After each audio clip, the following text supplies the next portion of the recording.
good, YouTube? This your boy iQDomino coming back at you with another bang of a reaction video. Now listen, man, today we're gonna be going over 2 gangsters reveal the crimes they regret. You know what I'm saying? Over there with them boys at the Gap. You know what I'm saying? Shout out to the Gap for letting me go ahead and react to this video. I appreciate y'all. And yeah, his face all fucked up. I'm going to take another one, right? And is that a 6 or 10 man unlock? 10 man unlock. There you go. What does that mean? That means only 10 officers in riot gear with a governor, an SO and a PO can open your door.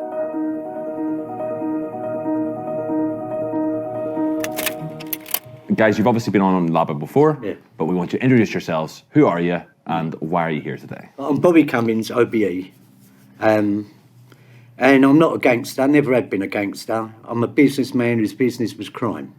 And that's how I saw it. It was just business with me. If you look at the police books, it said he ruled North London for 10 years, was sworn off called Kennedy, and terrorised North London for 10 years. I'm Marvin Herbert. I come from a mixed culture relationship. No blacks, no dogs, no Irish in the 70s. I got brought up in a racist environment, very conflictuous, drug dealing, drug addiction. I was addicted to crack and heroin from the age of 11, 12, 13 years of age. God dang! I see why you fucked up, god damn it.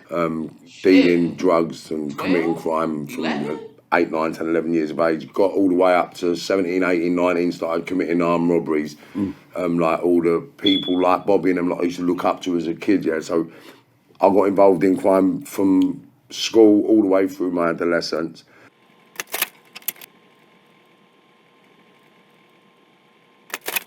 What happened was I work in the shipping office, so I'm a straight going kid, straight family. I go through Finsbury Park, and with some kids I knew, they was all slung out of school because they were bad lads, fired a starting pistol.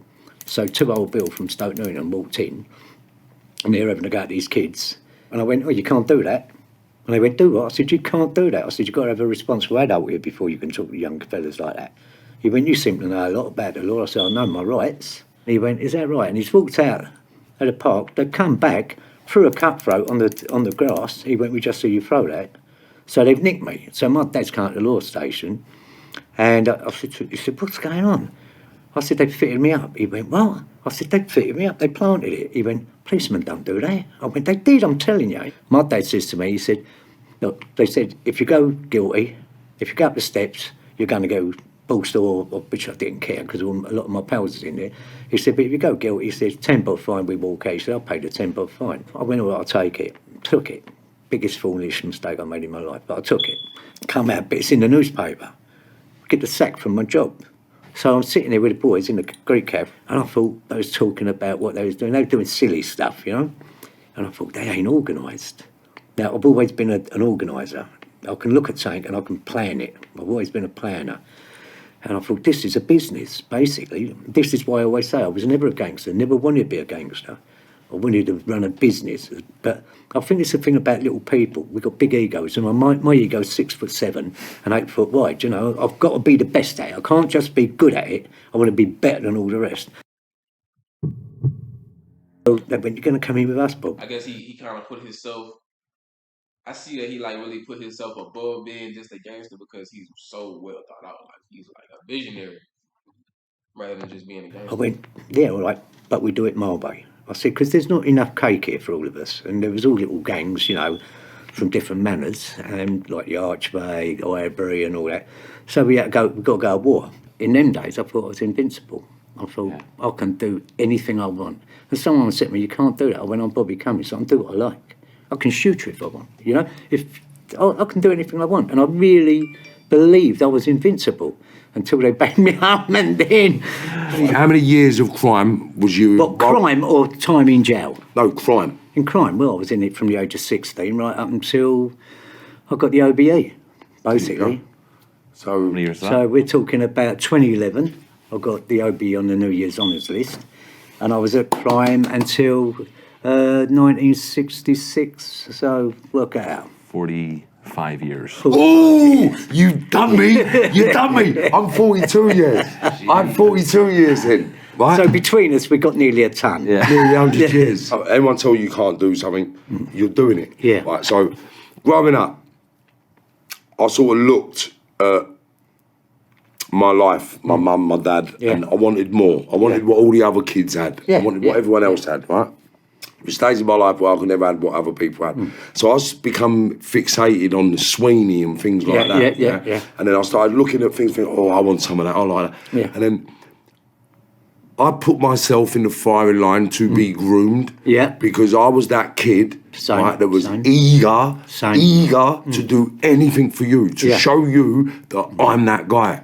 So what you want them shot? How many times? 5 times. I'll do it. Don't even have to pay me. I'll show you what I'm game. Bum, bum, bum. Oh, you want to stab? You want this? You want that? I'll do it. Well, I'll show you. Boom. And I was always trying to please other people to be accepted. And then when I got accepted, it was, I'm a self-inflicted, groomed individual because I wanted the attention. You wanted the accolade. I wanted the accolade. I wanted to be on the landings. I wanted to be a cat A. I wanted to be the baddest gangster. I wanted to be hard. I wanted to have a gun. I wanted to get shot. I wanted to recover. I wanted to say, I f***ing got better. What? Ain't nothing wrong with getting shot, you mug. Because that was my mindset. He was a crash dummy. We had the other thing with the fish and chip shop. Was official crash. My mum and dad, all us boys just going fish and chip shop. Now these are straight people, right? Working from there. What I'm seeing right now is you got the crash dummy, like the flunky, and you got the boss. Like From 11 o'clock in the morning till 11 o'clock at night, covered in fat. So I got up and see these people, and he went, they've got my daughter on heroin, and they're trying to get her on the street, these 2 Turkish guys. I went, what? He said, they want her to be a prostitute. And I went, that ain't going to happen. He went, Bobby, we're working people. He said, we want it to go away. I said, I'll make it go away, don't worry about that. So I had invented this thing where I could put rock salt, take the pellets out of the shotgun, put rock salt in there, right, and do them with that. It stings, it rips the skin to pieces, but there's no forensic because it all melts with the hot blood, right? That was my little trick, but it stinks. I used to call it the stinger. Yeah. And I said that one, and he's opened up a biscuit tin, Marvin. I've gone upstairs, opened up a biscuit tin. Now, it's where he's obviously fiddling the tax, but that's their little life savings. I went, I don't want your money. I said, what you do, if my mum and dad come in here or any of the boys for a fish and chips one night, you give them it free. I said, and I'll do this. I said, it's going to go away. So I see Frank. I went back to the pub, because in them days I didn't drink at all, a bit of lemon. And I went to Frank, I said, that's terrible, you know. He said, I know, Bob. I went, get Kennedy in the morning, put rock salt in one, live one in the other. He went, what's happening? I said, we're going to work. So it comes round. They're in their little lockup. They was repairing cars, right? But they was selling heroin and all that. One's under the car, so I walked in, boom, done him in the fire. Went straight in the office, stuck the radio gun to his brother's head. I went, if you ain't off this man in 24 hours, going to blow your brains out. You got where I'm coming from. So they got in 24 hours. Allegedly, I did this, all right? Allegedly. Right? Allegedly, I did these things, right? And I always say allegedly because, you know, I ain't done it, right?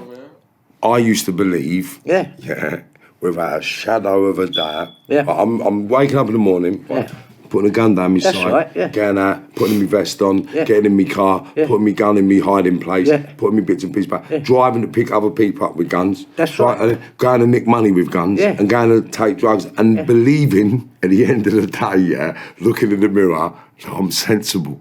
Yeah, but I know. I'm looking back with retrospect now, right? Looking back, because I look back on my life. It was lunacy. And I was, It was absolute lunacy. We was off our rocker, son. No two ways about it. We was off our rocker because we thought it was normal to do. Like we talked a lot about different things for our life. What was your highest point in crime in your life? Oh, but the highest point I got to in my life, in that, was I was going to get, financially, I was going to get £88 million. And I felt this was the point, this was my life, this was it, this was all over, and this is what my life's been all about.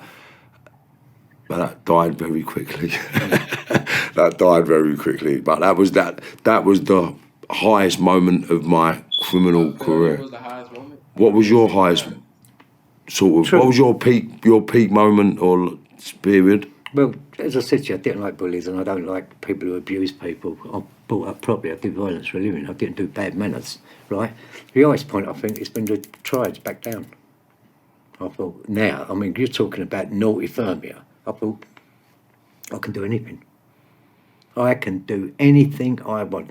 But really, it was the worst point because it gave me such an ego, made me believe I was invincible, and that's what got me put away. Funny you should say that, because that point, I had that with my dad at 14. From that point at 14 with my dad, when I put a blade up to my dad's throat and backed him up out of my house, told him to get out, that point there, I thought I was invincible for the rest of my life. No one could touch me. It's a weird feeling, that. It's a weird feeling, that.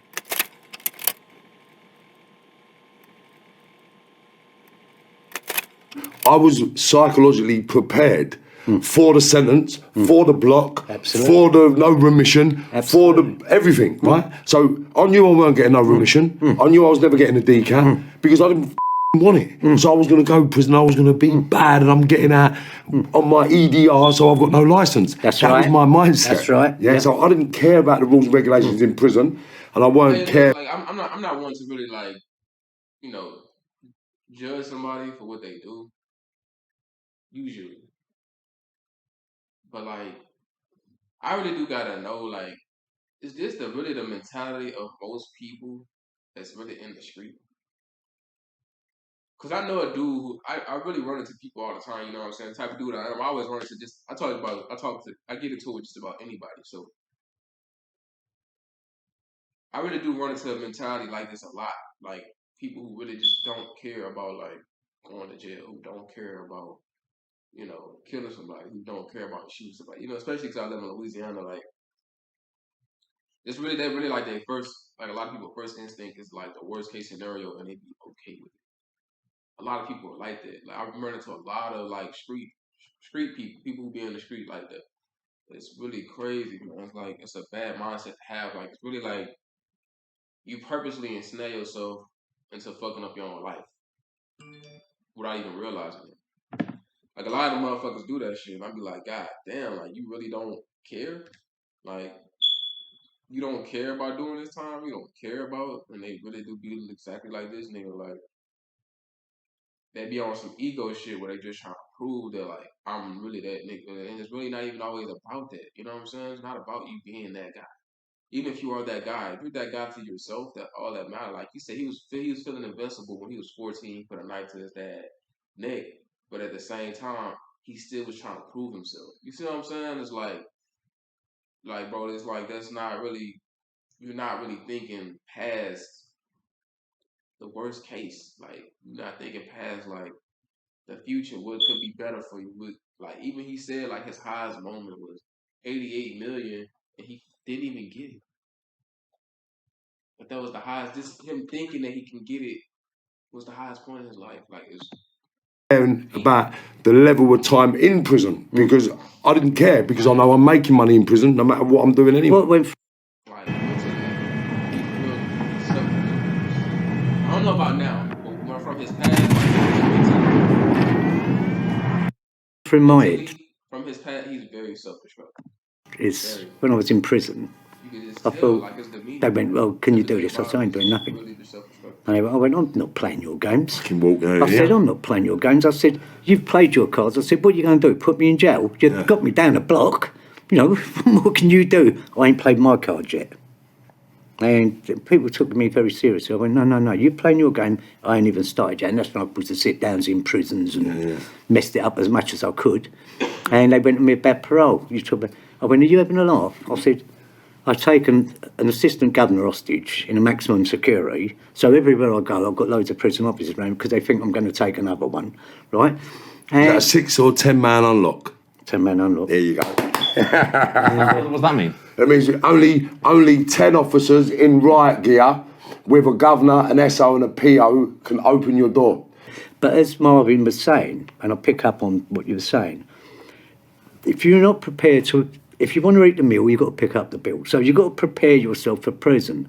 So what you have to do is you have to bring not only your body into prison, but your head into prison. So that's your life for X amount of years and whatever comes of it. Because when you're in maximum security, I mean, I've seen people stabbed to death in there. I've seen people cut their wrist, hang themselves in there. Geezers getting boiling water with salt, with sugar in it, straight over your head, burn their face off.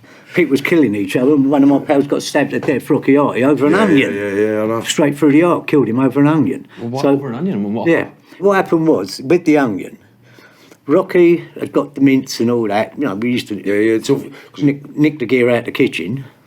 All the others ate prison food. If you was connected, you ate good food. Yeah. And what they'd done, they'd nicked the mince meat, they've got all the bits and bobs. It's an onion short. But what he didn't know, the other guy nicked the onion because they was doing bolognese that night and all. So Rocky's gone out, and it was a boxer, Rocky. He could have a row.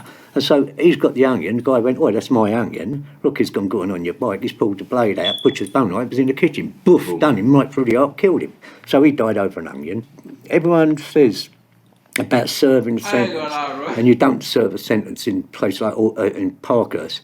What you do is survive a sentence, because every day that door opens. That's why you said the wedges in the door. That door opens, people could run in and do you while you're in bed. And what are wedges, right? So this is what I learned when I went to the Cat A jails, right? Basically, they chip a bit of the floor out. That's right. Then put a bolt in the chip, so when you try to push the door open, it can't open, right? Sorry. Because if you ain't got that, because in the Cat A jails, they'll come round, I think it's 7:45. They bust all your doors open. Unlock. And then they leave the landing. So if you're going to get done in the Cat A jail, it's 7:30 in the morning. You get your doors open, you come in, they do you while you're kipping, and then that's it. You're done. Yeah. So everyone's got these wedges, and I didn't know nothing about that when I went to the Cat A jail. I know nothing about that, and I got educated about all that sort of stuff. Because everyone in there was a potential killer. When you're in Cat A, if they ain't done it, they're quite willing to. Yeah. It was Parkhurst was the most politest place I ever went. No one pushed in queues, because if you didn't say good morning to someone, they get paranoid, think you're plotting up on them. They plot up on you. You had the IRA in there, the old Reggie Cray down one end of your landing.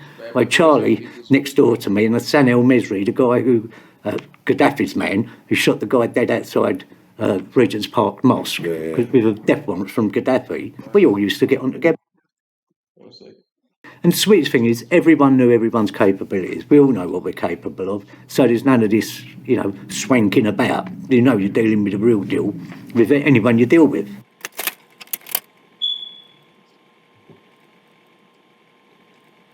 What was your lowest point? When my daughter died. Damn. Yeah. Can't get any lower than that, can you? I've got a bottle of brandy, right? I drank the whole bottle and couldn't get. It was that emotional. And I wanted to go out and I wanted to rip someone to pieces. The anger in me was. It was. You hear people say, when you're baby, I know how you feel. Because no, you don't. It's so personal to each individual. Even if you had a daughter who died, I couldn't say I know how you feel, because it's too personal. It's like someone's punched you and put a hole in your chest and ripped your heart out.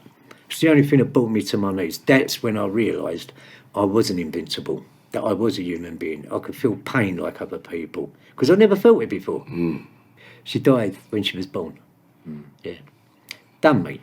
I can imagine. Done me for a long time afterwards. And that's why, if you like, in a way, that took away my brutality and gave me back my humanity. Yeah? So it's always the trauma zone. Yeah, I didn't want to hurt anyone anymore. And I'll never want to hurt anyone again. What was your last point, Mark? Right, the lowest point I ever had in that criminal fraternity is when my son told me he didn't love me. Yeah. On the phone, I was in Parkhurst. Yeah. Don't you? And I rang up. I said, let me speak to Dan. She said, I don't want to speak to her. I was like, what are you talking about? She said, I don't want to speak to her. And this is because they said I was a hitman in the paper. Yes, and I'd killed loads of people and stuff like that, My son, I've got to get on the phone, and he don't want to speak to me. So I've said to Mr. Put him on the phone. He said, don't want to speak to you. I said, what are you talking about? I said, get him on the phone, put him on the phone. Just put him on the phone. And I said, what's the matter, son? He said, I don't love you no more. I don't like you. You're scary. And then put the phone down. And I went back to my cell and I cried my eyes out. for about 2 days, right? And it was a turning point. But that was my lowest point, and I'll never forget that. I realised it weren't worth it for me, and I wanted to give it all up and do what I'm doing now. Do you know what I mean? Like, is there an action you regret the most, Marv?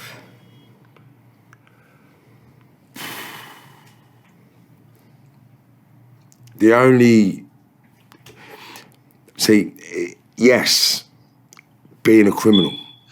And as mad as it sounds, yeah, that's the only regret I have is being a criminal. Like, I just wish I had a better infrastructure in family and growth when I was a kid, and I just wish I'd have been able to go to school, college and university. However, I'm still proud of the person I've become, going through what I went through and achieving what I have. Is there a single thing you regret? Yeah. I mean, on one wrap up, so, you know, you do it all the time, tie them up, gag them, please come untime, gag them, and you got that space. They're always chasing you a day behind you. And I always like my work to be clean. You know, if I'm going to shoot you, I know it's going to take a lump out of you. But this happened, someone choked on their own vomit. That weren't supposed to happen. And it was an innocent. And I live with that even today for the rest of my life. I can imagine that is one thing I can't get out of my nut. There was one incident that I got involved in. It escalated into 19 shootings. But the one incident that I was alleged to be involved in, a guy got shot 6 times. And he was like my best mate growing up. And then, you know, like divide and conquer? Yeah. And one of my biggest regrets was being involved in that situation. Watch this. I can show you how to get the sweetest deals online when you shop from major retailers like Amazon and Target. You can drop... Yeah.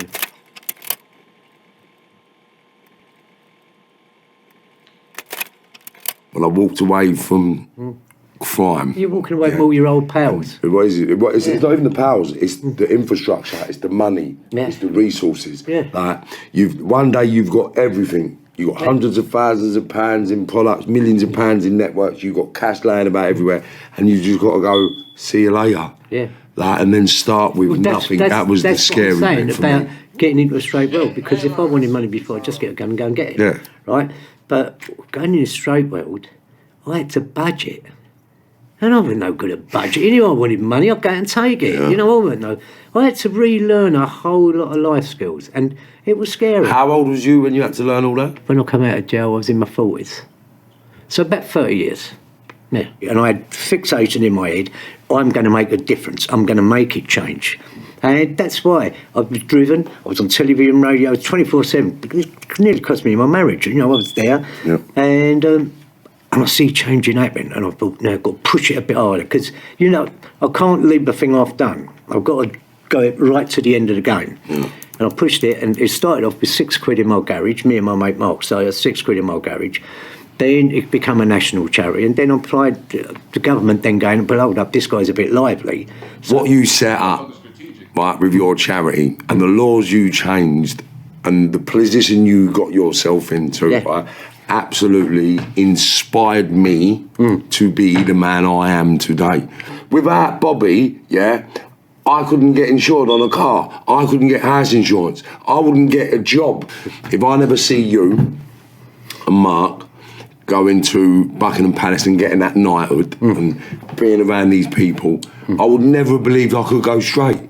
You were the beacon. It's not a knighthood, it's an OBE. Well, you know, it's the same. To me, it's the same thing, mate. Yeah? You're getting touched by a sword by the Queen. No. I'd never let anyone go near me with a blade, not even she might go, gotcha. No one's coming near my throat with a blade. Yeah. Let me tell you, it was in you, but you didn't know it was in you. I know where your heart is, right? And you're a diamond to me, and I love you with all my heart. Well, absolutely amazing to have you on. And you, my marvellous. Alright, YouTube. I got to eating wings and shit. But it was an interesting video. You know what I'm saying?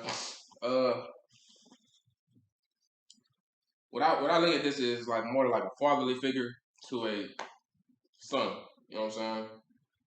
He's more so really was a businessman. He more so was like a dude who really didn't believe in himself. He believed in himself. He pushed his mind towards something. he really felt like he had no fucking choice. You know, one guy really did have a choice because he's so well thought out. Like, he just wanted power.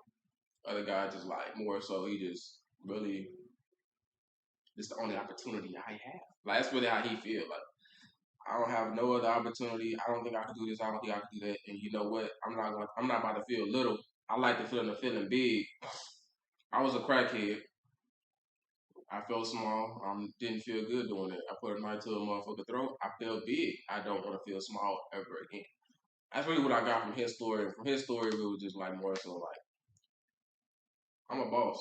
I'm gonna go ahead and think this well out. I'm gonna put these pieces in the right places, and I'm the one who's gonna have to do it because I don't trust nobody else doing it. The people that I believe that was able to do it couldn't do it.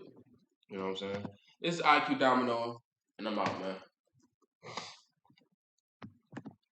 All right, bro.